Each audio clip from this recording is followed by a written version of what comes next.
Hello বন্ধুরা, সুপ্রভাত সবাইকে। আজ মহালয়া, তাই বেরিয়ে পড়লাম মেদিনীপুরের উদ্দেশ্যে। আকাশে বাতাসে আগমনের সুর, এ যেন বাঙালির চিরন্তন নস্টালজিয়া। একই সঙ্গে ঘাটে ঘাটে তর্পণ করার ভিড়। কিন্তু কেন মহালয়াতে তর্পণ করা হয় জানেন? কিভাবে এই প্রথা শুরু হলো আসুন জেনে নেওয়া যাক।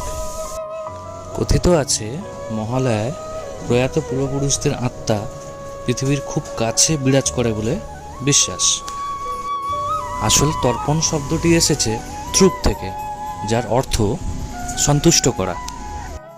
ভগবান, ঋষি, পূর্বপুরুষের আত্মার উদ্দেশ্যে জল নিবেদন করে তাদের সন্তুষ্ট করাকে বলা হয় তর্পণ। ভগবান ও পূর্বপুরুষের আত্মার নাম উচ্চারণ করে তাদের কাছে আত্মার সুখ শান্তি কামনা করা হয়। আকাশে বাতাসে এই ঢাকের আওয়াজ কি এক অন্যরকম আনন্দ। তোমাদের সাথে কথা বলতে বলতে ভুলেই গেছিলাম যে আমরা কোথায় এসেছি। আমরা এসেছি মেদিনীপুরের গান্ধীঘাটে।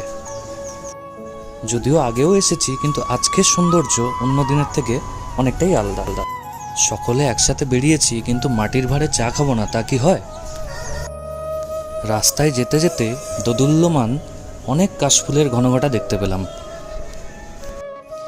যেতে যেতে আরেকটা স্পটে যাওয়ার জন্য ঠিক করলাম। এটা সতকুই থেকে কিছুটা সামনে একটা ড্যাম রয়েছে। সেই ড্যামেও অনেক তর্পণ করা হচ্ছে, তর্পণের ভিড় লেগেই রয়েছে। আজকের জন্য এইটুকু। কেমন লাগলো ভিডিওটা অবশ্যই কমেন্ট করো।